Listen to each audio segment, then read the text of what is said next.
This episode of Let's Talk About Brand was initially broadcast as a live stream in 2020. It has been edited from its original format.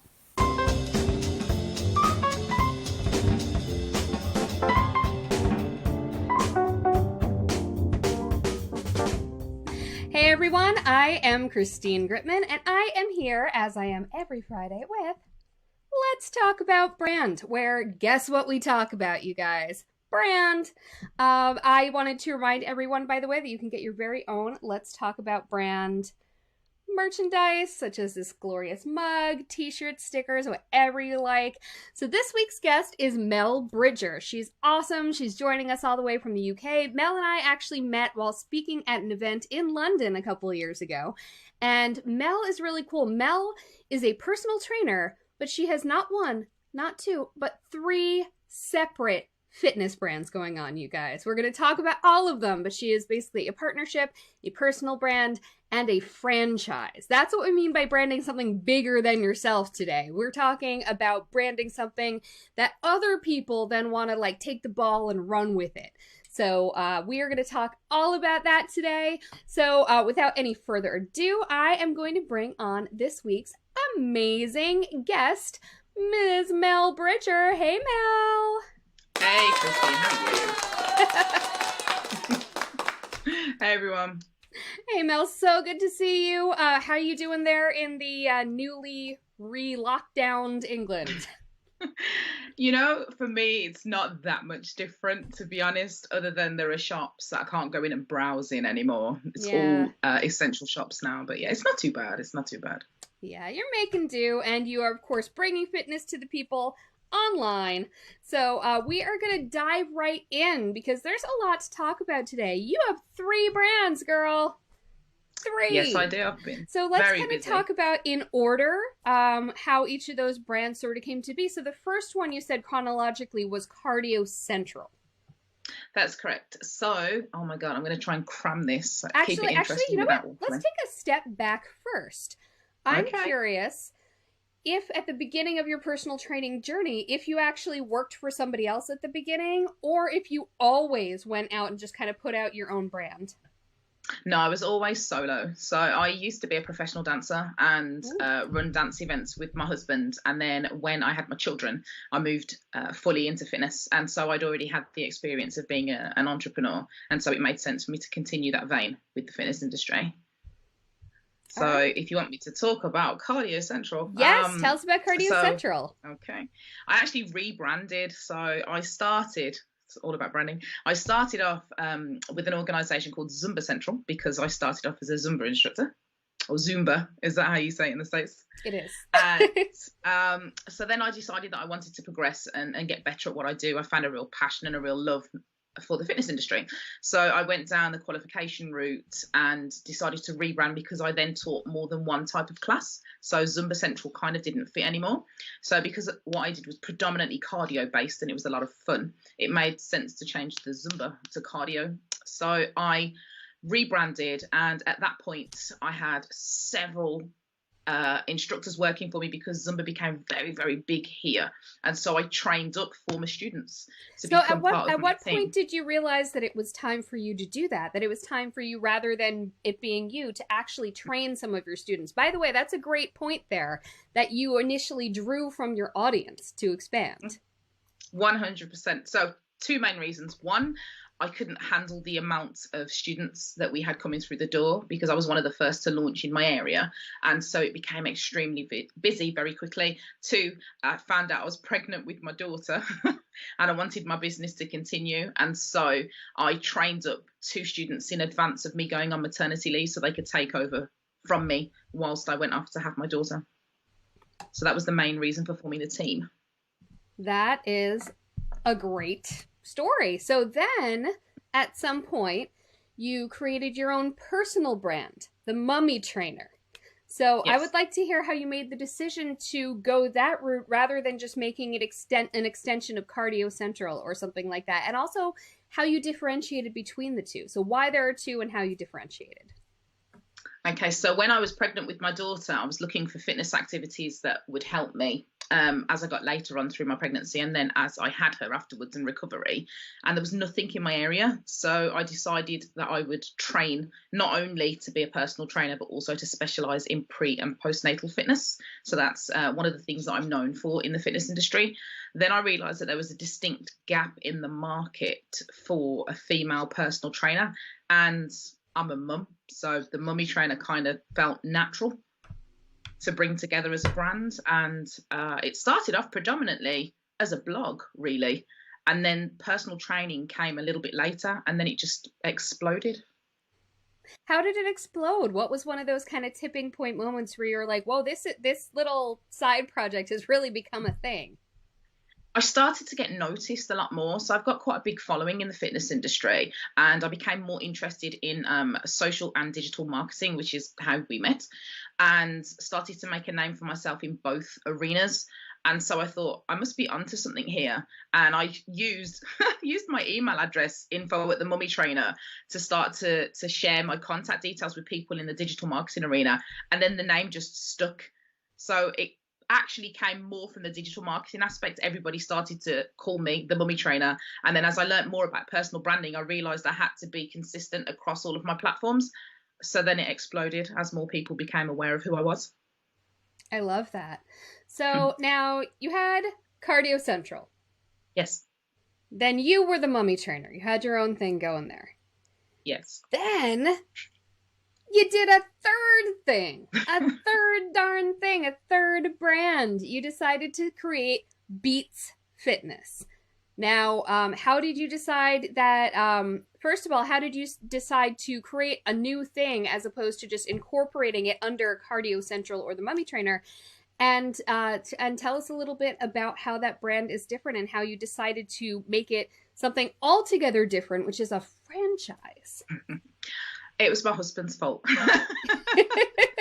It was my husband's fault. So Cardio Central was a fitness organisation. We looked after students. That's predominantly what it was, and that's my team. And I still have a team now, albeit a little bit smaller. The Mummy Trainer came around as personal development, and then more people got to know me. And I started to work for other fitness brands. So we helped other fitness brands develop and build and grow their platform and their audience.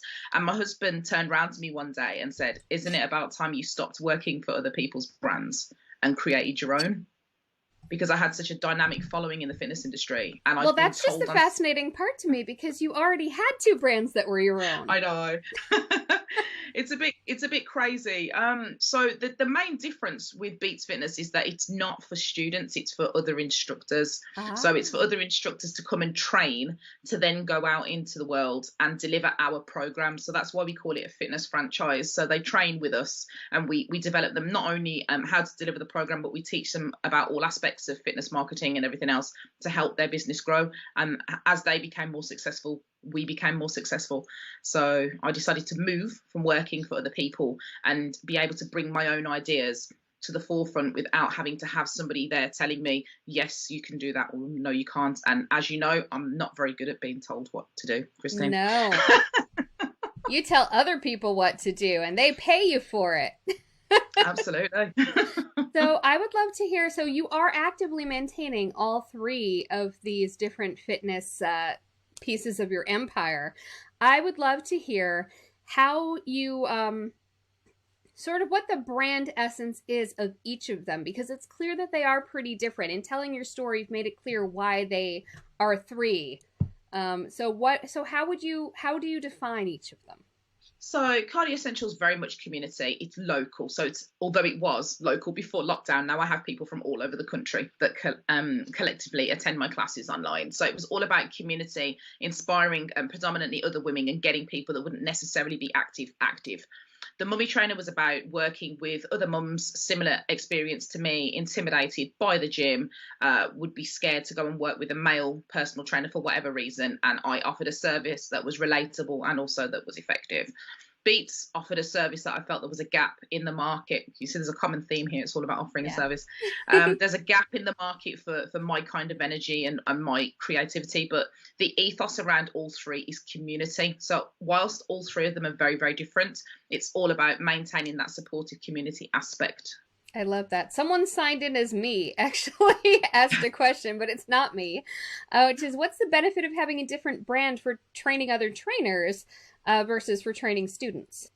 Wow, that's a good question. I think it's been able to differentiate what you do, but also the way that I market and grow those brands are very, very different. So the community aspect where it's students, it's a support network. With Beats, it's big, it's going to be exponential. We can spread it to far more people, and the growth aspects is there. It's a completely different audience, and so I can't market both of them or treat both of them the same way. I hope that answers the question. It does. It does. So, moving on, we had a bunch of questions for you. Jetta Marie wanted to know three of your most defining moments from your early career. And it sounds like we could sort of pinpoint those from your story, but at the same time, it's entirely possible that what's a defining moment for you is kind of a different thing. So, what are three Okay. of the defining moments of your earlier career? So Cardio Central, I'll try and relate them to all three brands. When I launched my second Zumba class after only running it for a few months, and there was a queue out of the studio, down the stairs, and out of the door, that was mind blowing. The sheer volume of people that wanted to come and do lessons with us, that was huge. With the mummy trainer probably being interviewed and named as summer hero fitness instructor for a national fitness magazine. Ooh, Summer That was Hero. Getting that Yeah, beach that was pretty body? prolific. That was pretty prolific. And Beats Fitness, not many people know this, but I think it's called Shark Tank in America. We were actually on Dragon's Den. You were on Very, Dragon's Den? yeah, very What? early into our career. So we went and we got right through to meet the dragons. We had them up dancing and everything else. And unfortunately, we didn't get broadcast. Aw. Unfortunately, but that was an incredible opportunity. And now speaking in front of people, not a problem. That is just incredible. Oh my goodness. Trisha would love to know how you manage the implementation of your strategy for different brands. Because you're balancing three different messages right now. This is true. It's about teamwork. You have to have the right team around you to enable you to focus. You can't do it all on your own. So with Cardio Central, I have two other ladies that work with me that were both students that help me to manage that aspect, whether it be supporting the community in the Facebook group or sharing the message out there or teaching classes. With the mummy trainer, even though it's a solo business, so it is me, I am my personal brand, I have a VA that I work with that helps to keep me in check. And with Beats Yes. Fitness, again, I have a team. So I have a team of mentors and master trainers, and my husband does all of the tech stuff in the background. So outsource whenever possible and make sure you have the right people around you. Absolutely. Oh, that is so smart. Yeah, Trisha's saying she's struggling to manage both of her brands because they're so different. So having three is really huge. And Tim also, we all know Tim. Tim is also struggling with multiple brands himself. I imagine he's got his personal brand and also the publishing outlet. So, how do you keep it all together? Shruti wants to know. It sounds like delegation is a big part of that. Massively. Even though I'm a self-confessed control freak, I will say that, but I've got strong members of my team that will mention when it's time for me to release, Yeah. to let go of stuff, taking breaks, making sure that I schedule time in for everything. So personal workouts in addition to work, but also make sure family time as well. I have to be able to balance it. If I don't schedule it in, then it's not going to happen. Absolutely. That actually brings me to a question that I should have asked a little earlier. And we talked about this a little bit on the chat on Tuesday on Twitter. But what are some of the things when you decided to sort of trust other people with this brand that you were building? Beats was built from the beginning as involving handing it off to other people. So what are some of the considerations you had there? Because it's still your brand. It's still your brand name on the line there. So what are some ways that you make it a strong enough brand and strong enough partners that that brand is still on brand? I work very, very closely with my team, and I don't like to use the word push, but I can't think of an alternative right now. I push people if I see potential. Mm-hmm. So if I feel that they can be developed or I can give them continuous opportunities to develop, then I do that. And I learned that from my uncle who used to manage a car garage. And he said, if you always look after your team, then you'll never have to worry about your business. So it's instilling that sense of loyalty. and making them feel valued. And I always treat my team as if we're all on the same level, because we are, and everybody's contribution is valuable. So I've never put my front out. I'm not Diana Ross, so it's never been Mel Bridger and the Beats Pro team. And when that's been said about us before, I've actually gone in and asked people to correct it, because I see us as one. And like I say, we're all valuable, and that in itself has helped the brand to grow very quickly. I love that. That is fantastic. And so you really provide that support to them. How do you choose them to begin with? Do people have to sort of go through an interview process to even enter your program?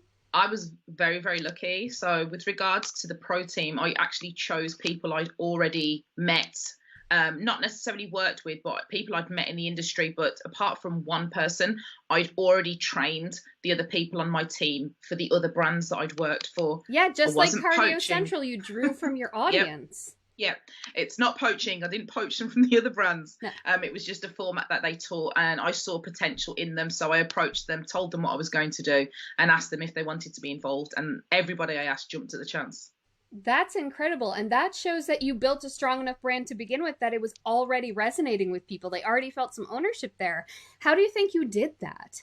I think, and I know that this word's been bandied around a lot over the last couple of years, but I'm authentic. I'm real. So, I mean, you've met me in person a couple of times. Exactly. I'm exactly the same. And I don't try and be anything different, and that carries me in good stead. I've always said the one thing that you have in this industry is your reputation. And so as long as you're honest, you can be honest and you can be polite, and you know, you can have morals. You don't have to be ruthless in business. And I've always kept it real, so people know that my bond is my word, for want of a cliche. Well, you know what? Cliches are a reason, because they happen. Cliches happen, everybody. Another question that we have, it's these two kind of go together, which is that, you know, you've been teaching live classes for so long. Cardio Central was live. Mummy Trainer was live, and a blog, but live. Beats was live. The obvious question is about two things. I'm putting these together. Kelly asked, beyond the obvious pivot to digital offerings, in what other ways will the fitness industry have to adapt to remain viable in the future? And similarly, Tim just wants to know kind of top tips for how you've taken the fitness experience online. Well, I'm not going to lie, I cried when I realised that I was going to have to close my physical classes down, because it's more than just a class. It's a community, like I say, for them. And for a lot of my students, it was the only time they got to mingle with other people. So I took what digital knowledge I had and went online, but I went live beforehand. I remember going live quite emotionally and explaining to people the situation that I was in. I was very honest, and that I was going to try and do this online, and the only way that I was going to be able to survive was if they supported me. And then it's just staying in people's the front of people's minds. So I have a private Facebook group. I use email marketing. I'm constantly checking in on people. I know students by name. I know their birthdays. If they've been missing for a couple of weeks, I'll contact them and say, are you okay? And a lot of it was trial and error. Like, if you'd have seen my setup that I had at the beginning in comparison to what I have now, it looks completely different. I started with a webcam and a speaker, and now I have an entire setup on Zoom with a monitor and everything else going on. So it's not being afraid to learn. Don't think that you have to be perfect when you do this. You just have to get out there and get online, and people will understand, and they will forgive the glitches, because they know all you're trying to do is your best, and continue to support them. Oh, I love that. Trisha says she loves your energy. Your Zumba is great, and it's definitely encouraging her to get off her butt. I got to watch more of your videos, because I'm spending a lot of time on my butt. Anyway, we have another question from the chat. Jake wants to know, when did you know it was time to get rid of small thinking and build for bigger success? Because it's one thing to be like, all right, I've got a really impassioned, audience here. It's another thing entirely to say, and maybe they literally work for me. Wow.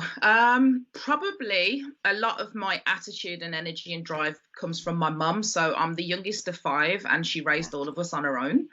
So my drive and my energy comes from that. She's downstairs right now. I think that I have a good eye for identifying what is next, and realizing when it's time to move. And even if I'm scared, which happens a lot, it doesn't stop me. But the main turning point for me was when I had instructors coming into my Zumba class and then going and setting up just down the road from me and undercutting me. And I realized that if I didn't do something quickly, if I didn't diversify, go and retrain, go and take other trainings to support my business, I was going to flatline. And so I had to push myself out of my comfort zone. Wow, so competition helped there too. You were kind of Yep. like, if I don't do it, someone else will. Yep. And I don't like to lose. That's incredible. I love that. Champion, mindset of a champion. You're mentioning before, by the way, all the online content you've been creating. Are you creating online content for all three brands through this? And are other people creating online content for your brands as well, since they are, extensions? So I create the content for Cardio Central and for the Mummy Trainer, but I have incredible students. So I will literally create content and put it out there, and my students share it without asking. So they'll just share and tag, and this person, you need to come. So they spread my message, and what's the word? Is it cheerleaders? That's the word I'm looking for. Right. So my students are my cheerleaders. With the Mummy Trainer, it's a little bit easier for me. And I know it hasn't been easy for everybody else, but I had 2 people approach me about personal training. They shared their stories online. Now I have a waiting list. I literally can't fit anybody in. Wow. And with Beats, there's myself and a couple of other people, including my husband, that create content. And we schedule quite a lot of content for Facebook and Instagram. So that's how we manage those. Do you provide your Beats instructors with any sort of guidelines for what they can and cannot create? Is it around specific routines? So the way that it works is they have a dashboard, so they log in and they have access to all choreography regardless of when they joined, and we have probably about 500 pieces on there, so they have an infinite amount of choreography, and they just pluck it and put it together to put a class together. For those instructors that are creative, we allow them to be creative and create 30% of their own choreo. My husband regularly creates graphics, memes, and content for instructors to literally just download, share the image, and pop their own content underneath. And I go live every few weeks. And if there's any new training out there, so I recently did training on Reels we have a private forum, so I always share the latest things that work for me. So my instructors always tend to be ahead of the game. And that's probably because of the amount of influence I have from people like you. I love that. So you're not only training them in the choreography and the specific fitness routines, you're also giving them training on how to build their own businesses. Yeah, because if they're successful, then we're successful. That's incredible. I love that so much. That's fantastic.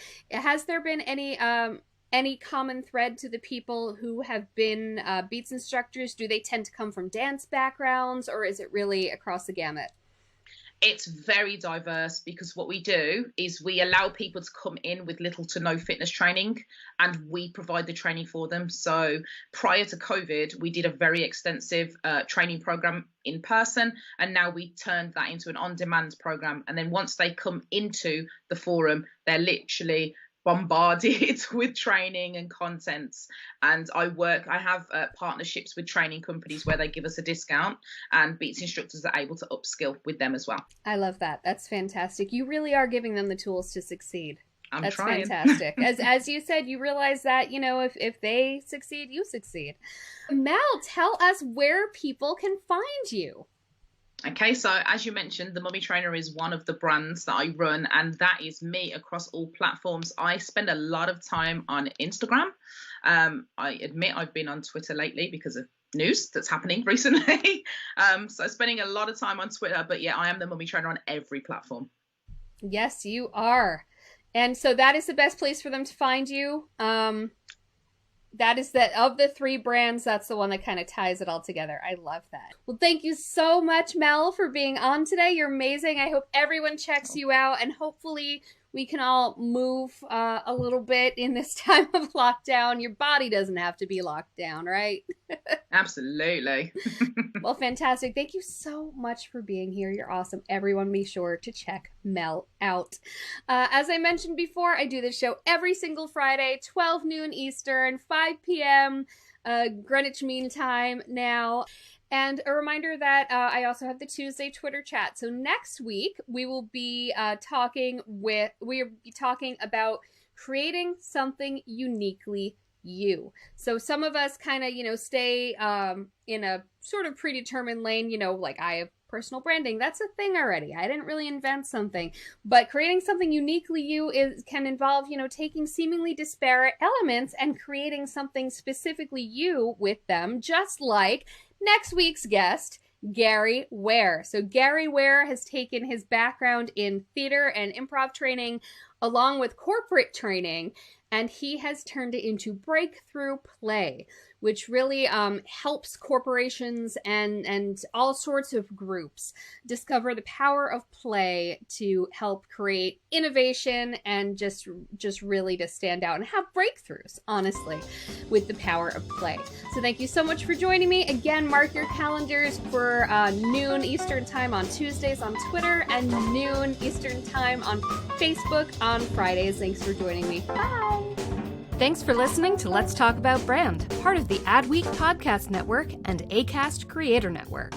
This podcast was produced by Christine Gritman, executive produced by Al Manarino and John Heil, and edited by Christine Gritman. You can listen and subscribe to all of Adweek's podcasts by visiting adweek.com/podcasts. Stay updated on all things Adweek Podcast Network by following us on Twitter @Adweek Podcasts. And if you have a question or suggestion for the show, send us an email at podcast@adweek.com.